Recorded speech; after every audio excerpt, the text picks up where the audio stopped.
Hello students, rubia institute Alwar में आपका स्वागत है।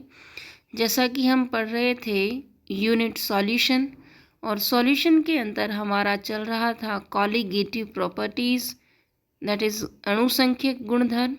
और अणुसंख्यक गुणधर्म हमारा तीसरा, आज थर्ड जो अणुसंख्यक गुणधर्म है वो है elevation in boiling point, that is क्वथनांक में उन्नयन। अब सबसे पहले हमें इसे समझने के लिए क्वथनांक की थोड़ी सी हम परिभाषा जान लेते हैं कि क्वथनांक क्या होता है। किसी द्रव का वह ताप जिस पर द्रव का जो वाष्प दाब है वो एटमॉस्फेरिक यानी कि वायुमंडलीय दाब के बराबर हो जाए, क्वथनांक कहलाता है। ठीक है, यानी कि ऐसा ताप जिस पर जो वाष्प दाब है द्रव का वो वायुमंडलीय दाब के बराबर हो जाए, उसे हम कहते हैं क्वथनांक। ठीक है, उसके बाद क्वथनांक में उन्नयन। अब उन्नयन शब्द या एलिवेशन शब्द का जो मतलब है वो होता है वृद्धि या बढ़ोतरी। क्वथनांक में बढ़ोतरी, दैट इज क्वथनांक उन्नयन। जब किसी शुद्ध विलायक में कोई अवाष्पशील पदार्थ मिलाते हैं तो इसका वाष्प दाब क्या हो जाता है, कम हो जाता है। इस वाष्प दाब को वायुमंडलीय दाब के बराबर करने के लिए हमें विलयन का टेम्परेचर क्या करना पड़ता है, इंक्रीज करना पड़ता है, बढ़ाना पड़ता है, जिसके कारण उसका बॉइलिंग पॉइंट क्या हो जाता है, बढ़ जाता है। बीपी में होने वाली यह बढ़ोतरी या बॉइलिंग पॉइंट में होने वाली यह वृद्धि क्वथनांक उन्नयन को प्रदर्शित करती है। इसे हम डेल्टा टीबी द्वारा प्रदर्शित करते हैं। ठीक है, तो बॉइलिंग पॉइंट में वृद्धि को क्वथनांक उन्नयन कहा जाता है। अगर इसे हम गणितीय भाषा में यूं, मैंने इसको देखो थोड़ा सा सरल बनाने की कोशिश की है, तो मैंने कहा कि क्वथनांक उन्नयन बराबर विलयन का क्वथनांक माइनस विलायक का क्वथनांक। तो डेल्टा टीबी चेंज दिखा दो, टी माइनस टीबी यहाँ पर हमने इसे कह दिया है, ये विलयन का है और ये किसका है, ताप। ये बॉइलिंग पॉइंट है विलायक का और ये है विलयन का। तो यहाँ पर मैंने इनकी जानकारी आपको दे रखी है। चलो, क्वथनांक उन्नयन जैसा कि हम जानते हैं एक कॉलिगेटिव प्रॉपर्टी है, एक अणुसंख्यक गुणधर्म है। तो ये मोलैलिटी जो है, मोललता, उसके समानुपाती होता है। क्या होता है, मोललता के समानुपाती। तो डेल्टा टीवी क्या है, क्वथनांक उन्नयन, समानुपात का चिन्ह लगा दो, मोलैलिटी। मोलैलिटी को हम स्मॉल एम से शो करते हैं, तो इसका मतलब इसे हम इस तरह से भी लिख सकते हैं। अब समानुपात का चिन्ह हटाने के लिए बराबर का चिन्ह लगाना पड़ता है। तो यहाँ एक कांस्टेंट आता है, तो कांस्टेंट आता है यहाँ पर केबी।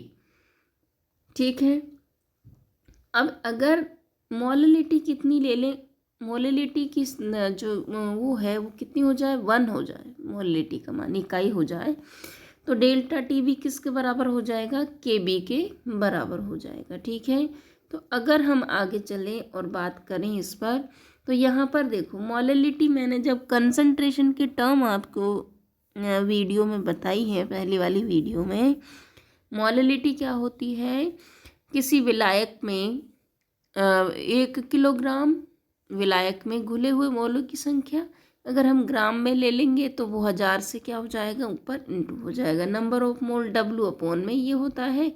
और इसका तो ये सूत्र जो है ये इससे कोरिलेट यहाँ पर कर रहा है, मोलैलिटी की हमने यहाँ पर चीज़ रख दी।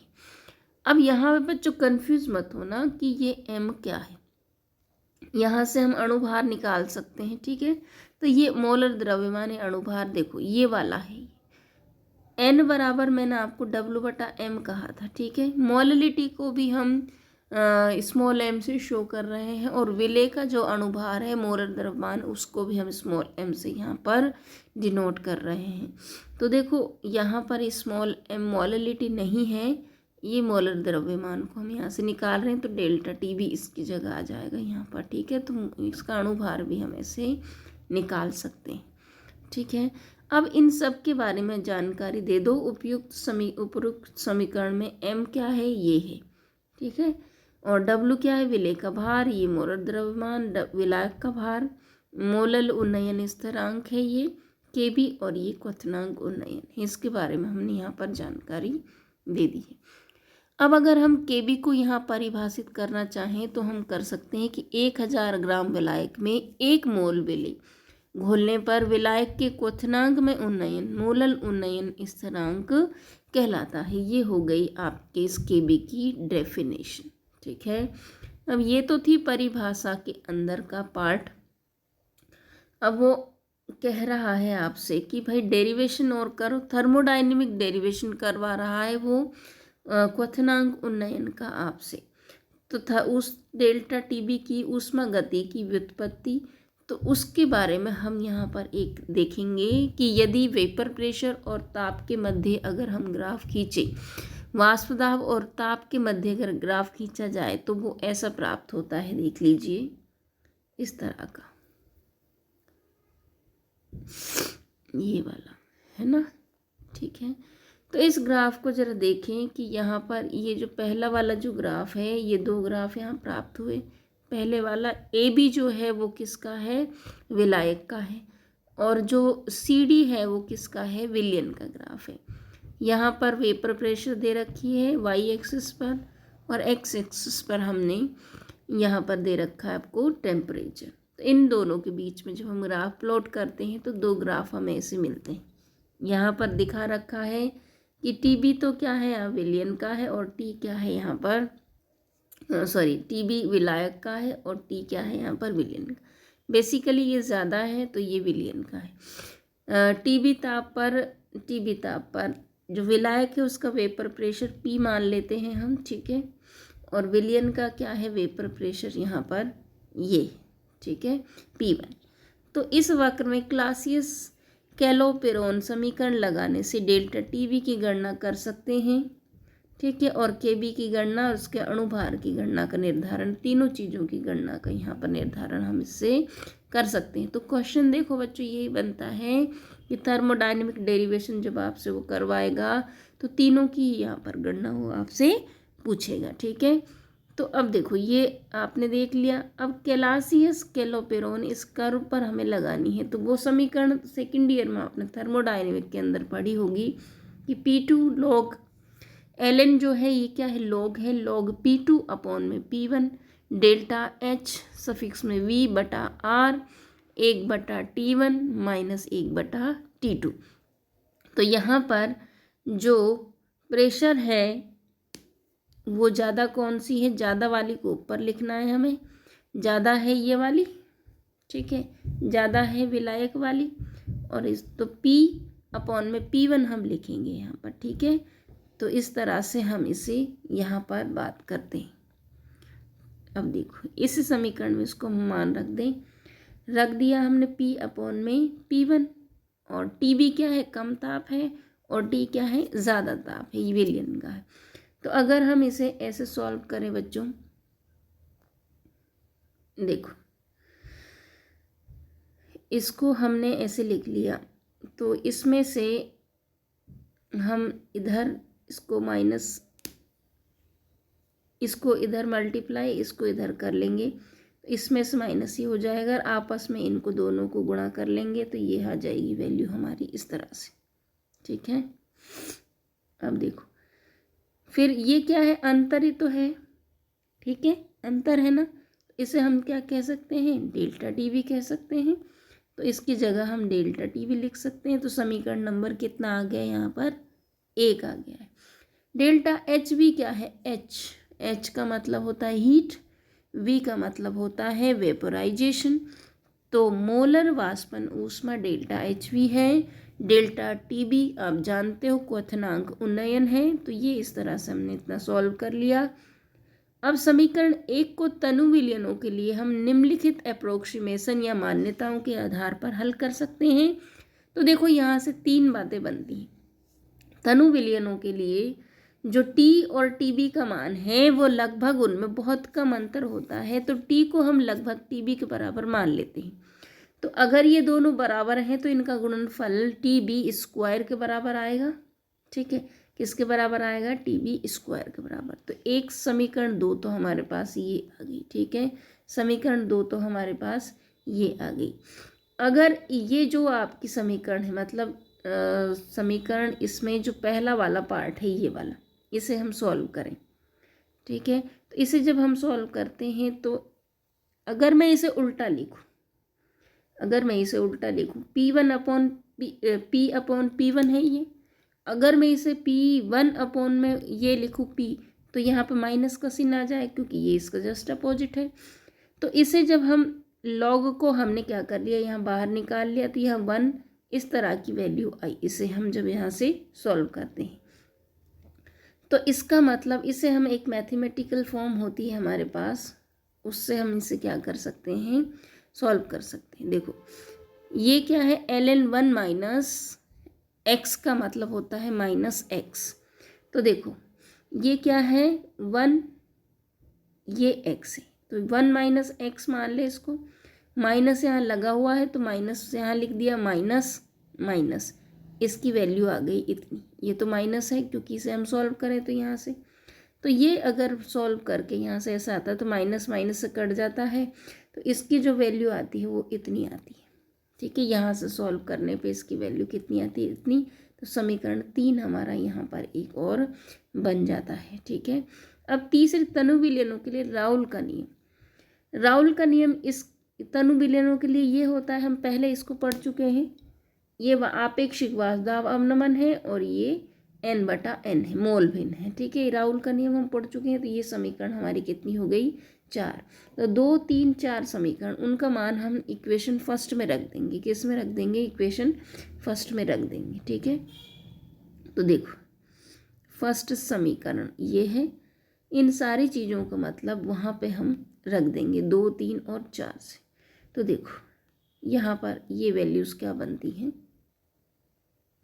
देखिएगा 2, 3, 4 समीकरण 1 पर अप्लाई करने पर ये तीनों को ये बराबर ये होता है ना, समीकरण 3 से, और 4 से ये बराबर ये होता है, और इनकी वैल्यू बराबर होती है वहाँ पर हमने जो समीकरण 1 थी उसके अंदर देखा था, ठीक है।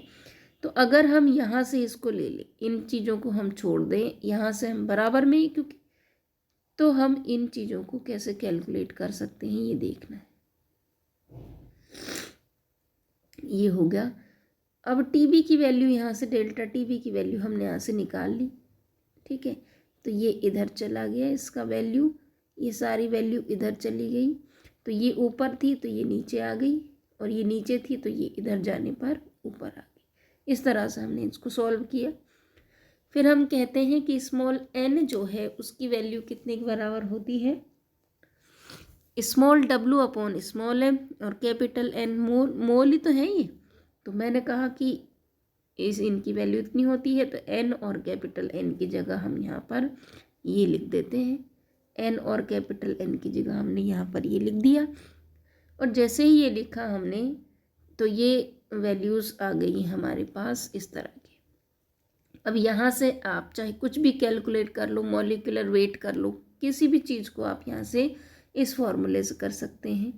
अब देखो यहाँ पर डेल्टा HV अपॉन m, ठीक है, यानी कि m अपॉन डेल्टा HV बराबर 1 अपॉन LV, यानी कि लेटेंट हीट ऑफ वेपोराइजेशन है ग्राम में, प्रति ग्राम विलायक की वाष्पीकरण की गुप्त ऊष्मा ये होती है। इसका अगर हम वैल्यू लिखें तो हमारा जो ये इक्वेशन ऊपर वाला इक्वेशन है वो कितना बन जाता है, इसके बराबर बन जाता है, क्योंकि ये बटा ये होता है तो 1 अपॉन LV लिखेंगे इसे हम, क्योंकि यहाँ पर वो उल्टा है। इस तरह से इक्वेशन हमारा 6 आता है, इसे ध्यान से देख लीजिएगा। अब देखो यदि 1000 ग्राम विलायक में विलेय के 1 मोल घुले हों तो देखो मोललता क्या होती है, मोललता की टर्म ये होती है 1000 ग्राम। तो यहाँ पर हम मोललता लिख देंगे, किसकी जगह पर, ये जो जितनी भी पूरी टर्म थी उनकी जगह हम क्या लिख देंगे, मोललता। ये पूरी है ना, ये मोललता होती है, ठीक है। नंबर ऑफ मोल घुले हुए हैं W ग्राम में, तो ये नंबर ऑफ मोल W में घुले हुए हैं, इसलिए हमने इसको क्या कह दिया, मोललता कह दिया, तो इसकी जगह हम मोललता टर्म को यूज़ कर सकते हैं। 1000 ग्राम में ये घुला हुआ है। ठीक है, तो मोललता की टर्म हमने यहाँ पर ले ली। अब हम इसे अरेंज कर लेते हैं बच्चों। इस 1000 को आगे लिख दिया हमने, कुछ नहीं किया, और इनको ऐसे लिख दिया, मतलब m को रहने दिया। ठीक है, अब देखो इसमें रिलेशन हम कैसे निकालेंगे। kb, ये पूरा क्या है, एक कांस्टेंट है जिसे हम kb कह देते हैं। मोलल क्वथनांक जो उन्नयन स्थिरांक है वो है ये। तो इस पूरी का मान हमने kb के बराबर लिख दिया, इतने बड़े का। ठीक है, तो इसे हम kb लिख सकते हैं।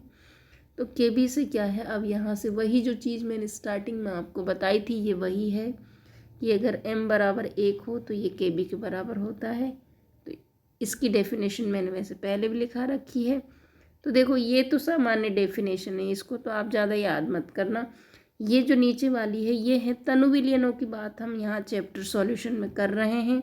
तो 1000 ग्राम विलायक में 1 ग्राम मोल विलेय घुले हों तो क्वथनांक उन्नयन डेल्टा टी भी उन्नयन क्वथनांक स्थिरांक के भी कहलाता है। तो ये पूरा हमने अणुभार वगैरह सारी चीज़ें यहाँ से ज्ञात की हैं। तो ये सब चीज़ें आपकी यहाँ पर हो गई है। आगे हम इसका पढ़ेंगे एक्सपेरिमेंटल डिटर्मिनेशन, और उसके साथ थोड़ा सा अणुभार और यहाँ पर हम निकाल लेंगे। वैसे तो हमने इसमें निकाल लिया है, लेकिन फिर भी थोड़ा सा इसे आगे में और बढ़ा दूँगी। So thank you so much students, और पढ़ते रहिएगा, अपनी कॉपी में प्रॉपर नोट्स बनाइए, क्योंकि इससे अच्छा नोट्स आपको कहीं नहीं मिलेगा। तो कहीं भटकना आपको नहीं पड़े, इसलिए मैंने सारे नोट्स यहाँ पर अरेंज कर दिए हैं। साथ में इसे लिख लिख कर कई बार प्रैक्टिस करिए। Thank you.